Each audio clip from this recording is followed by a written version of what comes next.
Jangan tertukar huruf dalam surah Fatihah. Ramai orang tertukar huruf. Tambah-tambah lagi pada ayat ini. Cuba tengok betul-betul.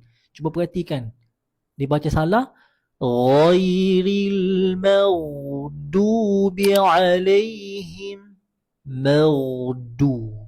Jangan boleh baca du huruf dad. Macam mana cara nak sebut huruf dad ni? Saya tunjuk sikit huruf dad. Huruf dad kita guna tepi lidah ni. Ni tepi lidah kita ni. Kanan boleh, kiri boleh. Yang pentingnya jangan hujung, jangan guna hujung. Guna tepi lidah. Tepi lidah ni, tekan pada ni gigi geraham kita ni kan. Tekan kat tepi ni. Ni. Cuba tengok. Betul-betul. Ba. Ni. Ba, bi, bu. Kalau kita guna hujung ni dah, dia akan jadi du. Jadi ghairil maghdu. Jangan guna hujung.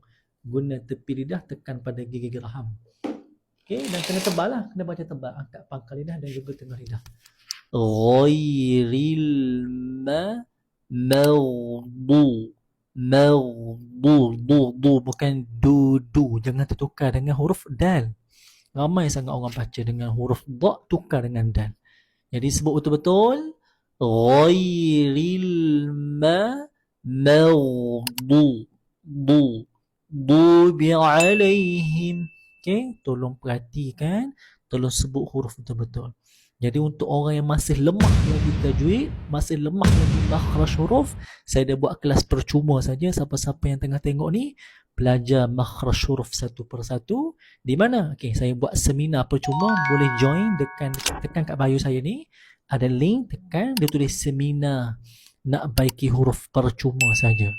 Jadi masuk secara percuma saja, kita belajar lebih detail lagi berkaitan dengan makhraj huruf. Boleh? Siapa-siapa guru Quran, siapa-siapa nak dapatkan gigi ini, boleh beli dekat Bit Kuning ni. Okay? Tak mahal pun. Beli